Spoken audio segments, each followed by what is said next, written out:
भाव्यात्माओं, उत्तम त्याग धर्म।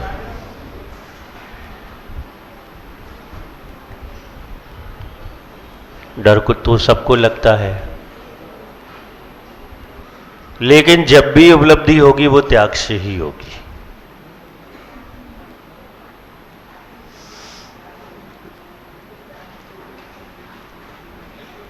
किससे होगी? त्याग से होगी। बिना त्याग के कोई उपलब्धि नहीं होती। आपने मधुमक्खी का छत्ता देखा?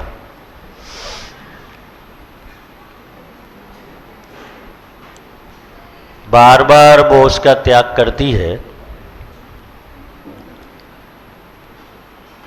तब वह फूलों का रस ला पाती है। अगर वह निर्णय कर ले कि मैं छत्ते को नहीं छोड़ूंगी, तो वो रस नहीं ला सकती।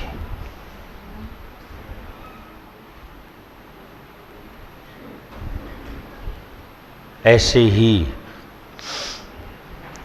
मनुष्यों को विचार करना पड़ता है। अच्छा, आप फैक्ट्री नहीं जाएं, मंडी नहीं जाएं, तो धन का अर्जन होगा क्या? घर तो छोड़ना ही पड़ेगा।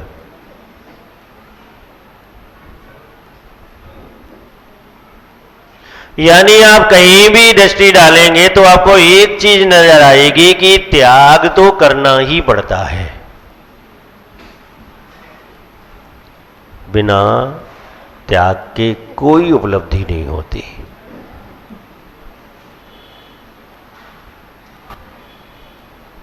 अब यहां बात चल रही है उत्तम त्याग की। आत्महित के प्रयोजन से त्याग करना।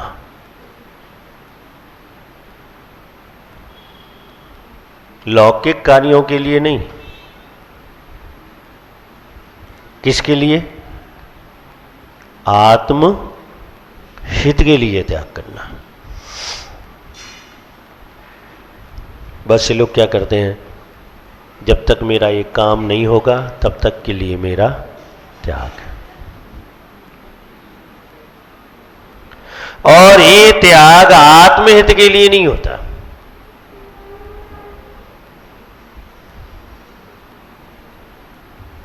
वो किसके लिए होता है? लौकिक हित के लिए होता है। और मोक्ष मार्ग पर दृष्टि डाल के देखते हैं तो लौकिक हित से हमें कोई लाभ नहीं होता।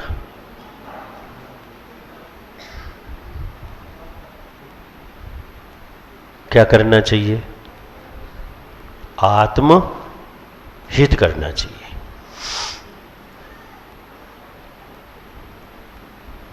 कभी कभी लोग जल्दबाजी में भी त्याग कर देते हैं, फिर पछताते हैं।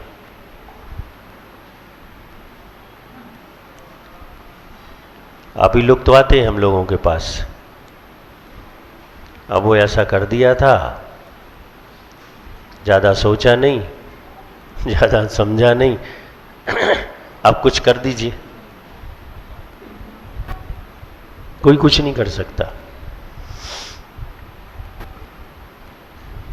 ये पंखे बंद कर दो तो ठीक रहेगा।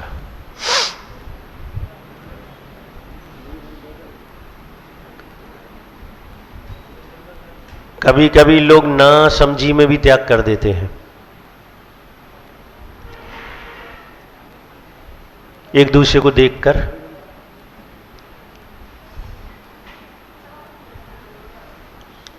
अनंत चतुर्दशी आ रही है,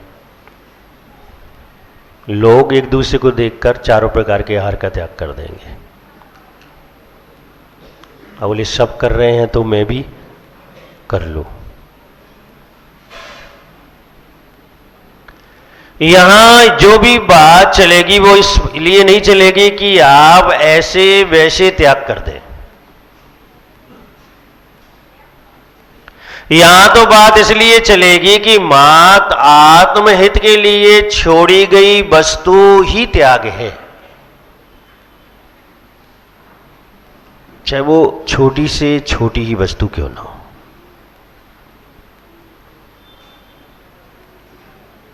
बिल्कुल छोटा सा छोटा नियम ही क्यों ना हो।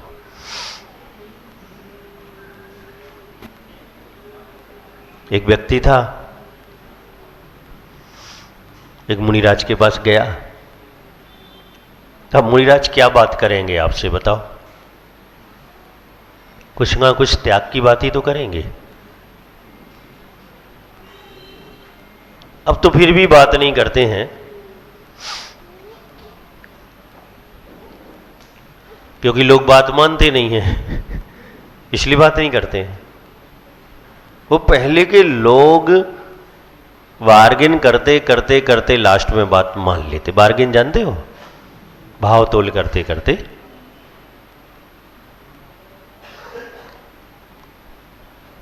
अब नहीं मानते। वो तो हां और ना, वैसे ठीक है, हाँ और ना भी ठीक है, बीच का काम तो ठीक होता नहीं है।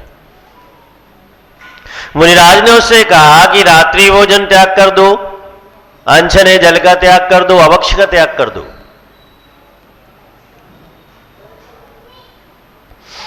उसने सोचा समझा, मना कर दिया कि नहीं, मुझसे नहीं होगा। तो मुनिराज ने कहा कुछ तो कर दो, बहुत सारी चीजें बता दी। वो सोचते सोचते बोला कि मुनीश्री, मैं कंकड़ खाने का त्याग करता हूं। हाँ, जैसे आप कहते कद्दू का त्याग कर दें, गिलके का त्याग कर दें, वैसे ही। किस चीज के खाने का? कंकड़। कंकड़ कौन खाता है? मुनिराज ने कहा भाई सोच ले, क्योंकि त्याग में आत्मविश्वास चाहिए। छोटी सी वस्तु का भी त्याग करेंगे तो आपको बहुत बड़ा आत्मविश्वास चाहिए, क्योंकि धर्म तो परीक्षा करता है।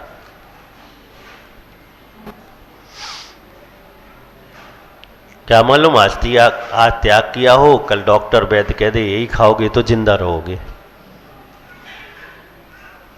हाँ, हो सकता है। वो भगवान महावीर स्वामी का जीव पूर्वाभिल को देख लो, यहां त्याग किया, वहां रोग हो गया और वैद्य ने कह दिया खाना पड़ेगा, नहीं खाया तो भगवान महावीर स्वामी बन गया। तो खा लेता तो न जाने कहां नरकों में होता। जब त्याग होता है तो परीक्षा भी साथ में होती, इसलिए आत्मविश्वास बहुत ज्यादा चाहिए। बिना श्रद्धा के, बिना विश्वास के त्याग हो ही नहीं सकता।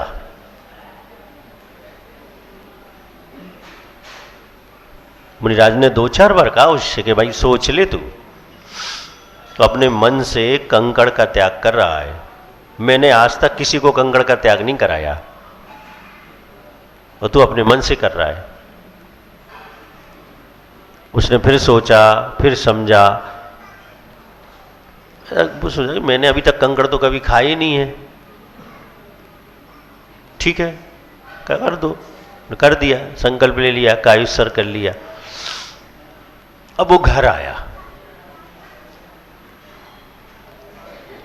जैसी पत्नी ने भोजन परोसा, उसने पहला गिलास अंदर लिया तो दाल में कंकड़ होगा, और मुंह में आ गया वो। त्याग के तुरंत बाद परीक्षा चालू हो गई उसकी।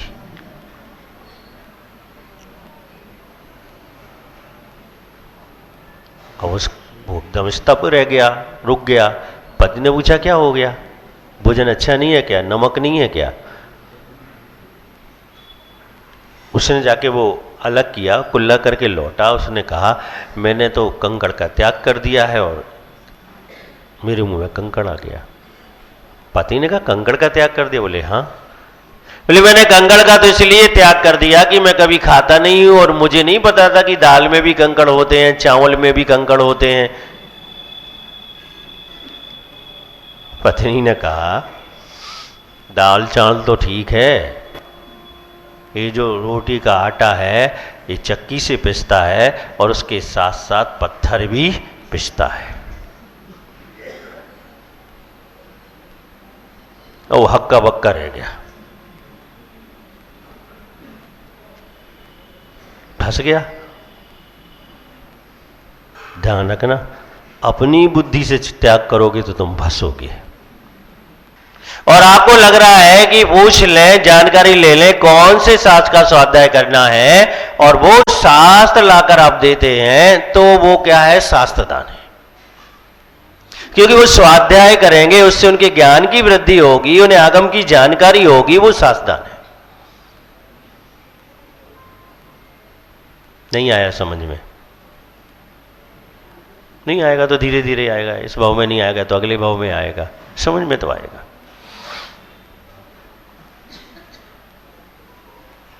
उनसे पूछो जिनकी स्वाध्याय के प्रति बहुत जिज्ञासा है और याद नहीं होता, धारणा में नहीं रहता, समझ में नहीं आता, वो यही चिंतन करते हैं कि इसके पहले पूर्व भवों में हमने कभी शास्त्रदान ज्ञानदान नहीं किया होगा, इसलिए ऐसा हो रहा है। फिर कौन सा है? अभय दान। प्राणी मात्र के प्रति मैत्री भाव अभय दान है। ये फिक्र जीवन पर्यंत मन मस्तिष्क में बनी रहना कि मेरे द्वारा किसी जीव की विराधना ना हो जाए, वो क्या है? अभय दान है। सावधान रहना, सावधानी से चलना, सावधानी से काम करना, विवेक पूर्वक कार्य की सिद्धि करना, और ये फिक्र बनी रहना कि किसी कारण मेरे द्वारा किसी जीव की हिंसा ना हो जाए। अब घूमने गए, घास पर चल रहे हैं, ये हिंसा है, अभयदान नहीं है। क्या जरूरत है कि आप बगीचे में घास पर ही घूमें? जहां नहीं है वहां भी तो बैठ सकते हैं, वहां भी तो घूम सकते हैं। आप चाहें तो बच सकते हैं, अभय दान जीवों को दे सकते हैं, और ये दान भी बहुत बड़ा दान है क्योंकि अहिंसा का पालन होता है इस दान में। तो भव्य आत्माओं, उत्तम त्याग। क्या छोड़ोगे आज? घर छोड़ दो, छोड़ दो। जम्मू कुमार जी छोड़ दो। अच्छा, या तो धन छोड़ दो या घर छोड़ दो, अभी दोनों ही नहीं छूटेंगे। और एक तो छोड़ो। अब इतना बोझ लेकर कितने नीचे जाओगे तो बताओ।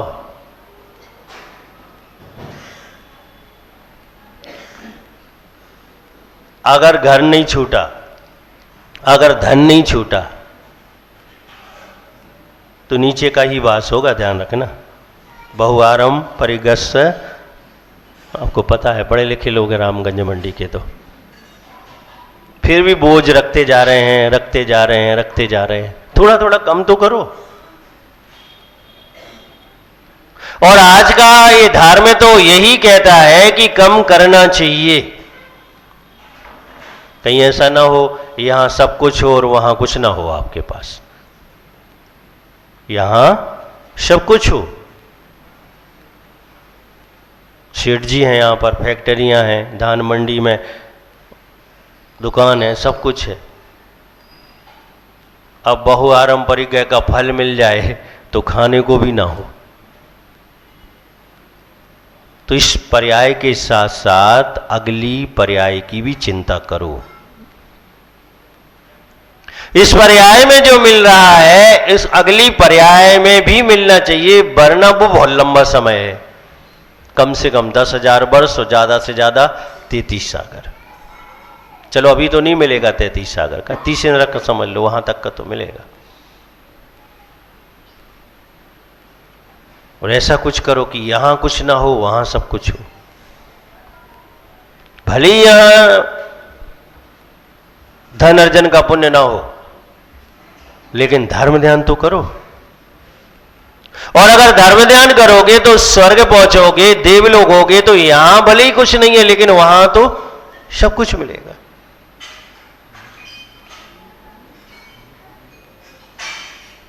ऐसा भी कर सकते हो कि यहां सब कुछ है वहां भी सब कुछ मिले, और ऐसा भी कर सकते हो कि यहां कुछ नहीं है और वहां भी कुछ ना मिले।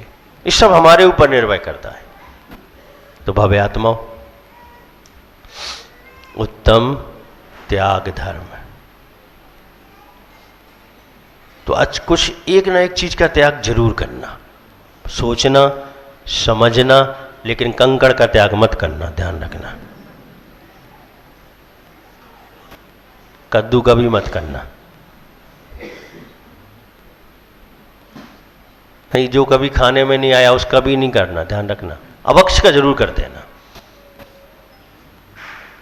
और एक चीज ऐसी हर साल उत्तम त्याग के साथ जानी चाहिए कि अंत में जब हम मृत्यु को प्राप्त हो तो बहुत सारी चीजें हों जिनका आश्रय से हम बचे हुए हों,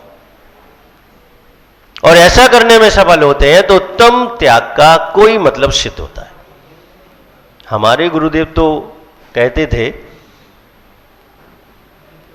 कि चौके में जाओ, रसगुल्ला सामने आए छोड़ो मत। क्या कहते थे? छोड़ो मत। ये भी एक पुण्य है। खाद्य सामग्री आपके मन प्रिय आपके सामने आ रही है तो ये भी क्या है? एक पुण्य है। छोड़ो मत उसे। हाँ, ये जरूर करो कि पहले थोड़ी सी लो, और जैसी वो जिह्वा पर जाए और मीठी लगे, अच्छी लगे, स्वादिष्ट लगे, अब उसका त्याग कर दो।